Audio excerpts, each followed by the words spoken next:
Hello guys, WhatsApp. Thailand series 2 പട്ടായയിലെ വിശേഷങ്ങളായിട്ടാണ് ഇന്ന് ഞാൻ വന്നിരിക്കുന്നത്. പട്ടായയിലെ ഫേമസ് ആയിട്ടുള്ള കോറൽ ഐലൻഡിലേക്കാണ് ഇന്ന് നമ്മൾ പോകുന്നത്. അതിനായി നമുക്ക് അവിടുന്ന് ബോട്ട് എടുക്കണം. ആ ബോട്ട് കിട്ടാനുള്ള ഓട്ടപ്പാച്ചിലാണ്. എന്തായാലും ഓടിയത് വെറുതെ ആയില്ല, ബോട്ട് കിട്ടി. പട്ടായയിൽ നിന്ന് കോറൽ ഐലൻഡിലേക്കും അവിടുന്ന് തിരിച്ചുള്ള ബോട്ട് സർവീസിന്റെ ടൈമിംഗ് ആണിത്. ഈ ഒരു ടൈമിംഗ് അനുസരിച്ച് നമുക്ക് ഈ ഡേ പ്ലാൻ ചെയ്താൽ കുറച്ചും കൂടി അടിപൊളിയായിരിക്കും. രാവിലെ 7 മണിക്ക് പട്ടായയിൽ നിന്ന് ഫസ്റ്റ് ബോട്ട് അങ്ങോട്ടേക്കുണ്ട്. വൈകിട്ട് 6 മണിക്കാണ് അവിടുന്ന് തിരിച്ച് പട്ടായയിലേക്കുള്ള ലാസ്റ്റ് ബോട്ട്. അങ്ങനെ ഓടിച്ചാടി ബോട്ടിൽ കയറി ലൈഫ് ജാക്കറ്റ് തൊട്ട് സീറ്റിലിരുന്ന് സെറ്റായി. പട്ടായയിൽ വന്നിട്ട് റിലാക്സിംഗ് ആയിട്ട് ഒരു ഫൺ ഫിൽഡ് ഡേ നിങ്ങൾ ആഗ്രഹിക്കുന്നുണ്ടെങ്കിൽ കോറൽ ഐലൻഡ് ബെസ്റ്റ് ഓപ്ഷനാണ്. ഞാനിപ്പോൾ ഈ കാണിച്ച ബോട്ട് സർവീസ് ഇവിടുത്തെ ഏറ്റവും അഫോർഡബിൾ ആയിട്ടുള്ള ഓപ്ഷനാണ്. അങ്ങനെ നമ്മുടെ ബോട്ട് സ്റ്റാർട്ട് ചെയ്തു. എന്താണ് ഈ ഐലൻഡിൽ കാണാനുള്ളതെന്ന് ആലോചിക്കുന്നുണ്ടോ? നല്ല ക്ലിയർ ബ്ലൂ കളർ വാട്ടറുള്ള സോഫ്റ്റ് സാൻഡി ബീച്ചസ്, അതോടൊപ്പം ഒരുപാട് ഫൺ ആക്ടിവിറ്റീസും. പാരാസെയിലിംഗ്, വാട്ടർ ബൈക്ക്, സ്നോർക്ലിംഗ്, ഒരു ദിവസം ഫുൾ അടിച്ചു പൊടിക്കാൻ പറ്റിയ സംഭവങ്ങളുണ്ട് ഇവിടെ. പട്ടായയിൽ നിന്ന് സ്പീഡ് ബോട്ട് എടുത്തിട്ട് നമുക്ക് ഇങ്ങോട്ടേക്ക് വരാം. തായ്ലൻഡ് ട്രിപ്പിൽ ബാങ്കോക്കും പട്ടായയും മാത്രമാണ് വിസിറ്റ് ചെയ്യുന്നതെങ്കിൽ ഈ ഒരു കോറൽ ഐലൻഡ് ഒരിക്കലും ഒഴിവാക്കരുത്.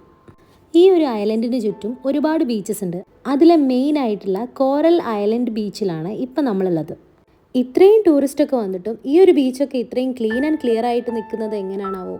ഈ ഒരു ദ്വീപ് ആൾത്താമസമൊക്കെ ഉള്ള ദ്വീപാണ്.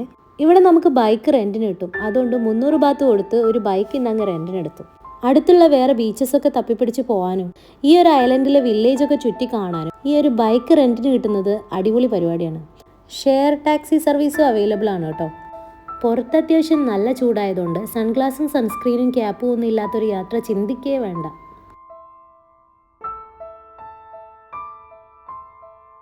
നേരത്തെ വന്നിറങ്ങിയ കോറൽ ബീച്ചിന്റെ ബെസ്റ്റ് വ്യൂ പോയിന്റ് ആണിത്. ഇതൊരു മലയുടെ മുകളിൽ നിന്നുള്ള വ്യൂ ആണ്. ഈ ഒരു വ്യൂ പോയിന്റ് ഇവിടുത്തെ ഒരു മെയിൻ ഫോട്ടോ സ്പോട്ടും കൂടിയാണ്. ഐലൻഡൊക്കെ ഒന്ന് ചുറ്റി കണ്ടിട്ട് വേണം അവിടെ പോയിട്ട് വാട്ടർ ആക്ടിവിറ്റീസ് ഒക്കെ ചെയ്യാൻ. സ്നോർക്ലിംഗ് നമ്മൾ ഫുക്കറ്റിൽ പോയിട്ട് ചെയ്യാനാണ് പ്ലാൻ ഉള്ളത്. ഇനിയിപ്പോൾ വാട്ടർ ആക്ടിവിറ്റീസ് ഒന്നും താല്പര്യമില്ലാത്ത ആളുകളാണെങ്കിൽ പോലും ഈ ബീച്ചിൽ ഇങ്ങനെ ചില്ല് ചെയ്ത് നടക്കാൻ തന്നെ രസമാണ്. ഫുഡിൻ്റെയും ഡ്രിങ്ക്സിൻ്റെയും കാര്യത്തിലാണെങ്കിൽ പിന്നെ വറി ചെയ്യേണ്ട ആവശ്യമില്ല. എല്ലായിടത്തും റെസ്റ്റോറൻറ്റ്സും സീ ഫുഡും ഡ്രിങ്ക്സും എല്ലാം ഉണ്ട്. അതോടൊപ്പം മെയിനായിട്ട് പറയേണ്ട ഒരു കാര്യമാണ് ഫ്രൂട്ട്സ്. നല്ല ഫ്രഷ് ഫ്രൂട്ട്സും കരിക്കും. ഈ ഒരു ചൂടത്ത് കരിക്ക് തരുന്ന റീഫ്രഷ്മെൻറ്റ് അത് വേറെ ലെവലാണ്. ഇന്നത്തെ പ്ലാൻ അനുസരിച്ച് സൺസെറ്റ് നമ്മൾ പട്ടായയിലെ ബീച്ചിൽ നിന്നാണ് കാണുന്നത്. അതുകൊണ്ട് ആ ഒരു സമയമാകുമ്പോഴേക്കും നമുക്ക് ഈ ഒരു ഐലൻഡിൽ നിന്ന് തിരിച്ച് പട്ടായയിലേക്ക് എത്തണം.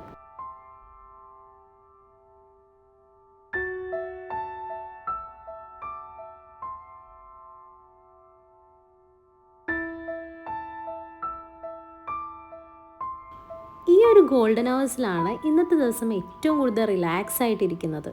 നേരത്തെ ഉണ്ടായിരുന്ന ചൂടൊക്കെ കുറഞ്ഞ് നല്ല ഇളം കാറ്റൊക്കെ കൊണ്ട് ഈ സ്കൈയുടെ കളർ മാറുന്നതും കണ്ട് ഇങ്ങനെ ഇരിക്കാൻ നല്ലൊരു ഫീലാണ്. ഈവനിങ് ആയാൽ പിന്നെ ലൈറ്റ്സും മ്യൂസിക്കും ആൾക്കാരൊക്കെ ആയിട്ട് ഈ സ്ട്രീറ്റ് അങ്ങ് ഓണാവും. ഇനി നമുക്ക് ഈ ബീച്ചിൻ്റെ സൈഡിലുള്ള വാക്ക് വേയിലൂടെ നടന്ന് കാഴ്ചകളൊക്കെ കാണാം. നടന്ന് ക്ഷീണിക്കുമ്പോൾ നല്ലൊരു ഫുഡ് മസാജും കൂടെ ചെയ്താൽ നമ്മൾ ആ ഡേ അങ്ങ് ഫുൾഫിൽ ആവും. കാരണം അത്രമാത്രം നടക്കാനുണ്ടേ. ഇവിടെ വന്നിട്ട് ഈ വാക്കിംഗ് സ്ട്രീറ്റൊക്കെ നടന്ന് കണ്ടില്ലെങ്കിൽ പിന്നെ എന്ത് കാണാനാ? യാത്ര ചെയ്യാനാണെങ്കിൽ ഷെയർ ടാക്സീസ് ഒക്കെ ഇവിടെ ഒരുപാട് അവൈലബിൾ ആണ്. ബോൾട്ടാണ് കുറച്ചുകൂടെ ചീപ്പ് പ്രൈസിന് കിട്ടുന്നത്.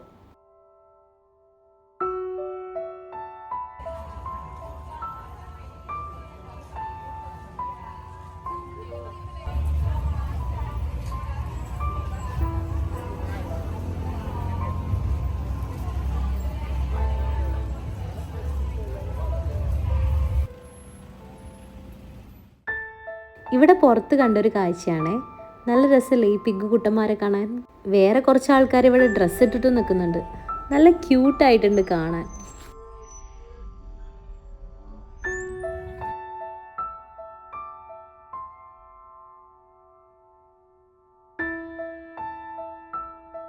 സ്ട്രീറ്റ് വാക്കൊക്കെ കഴിഞ്ഞ് ഇവിടുത്തെ ഫേമസ് ആയിട്ടുള്ള ടെർമിനൽ 21 എന്നുള്ള മാളിലേക്കാണ് വന്നത്.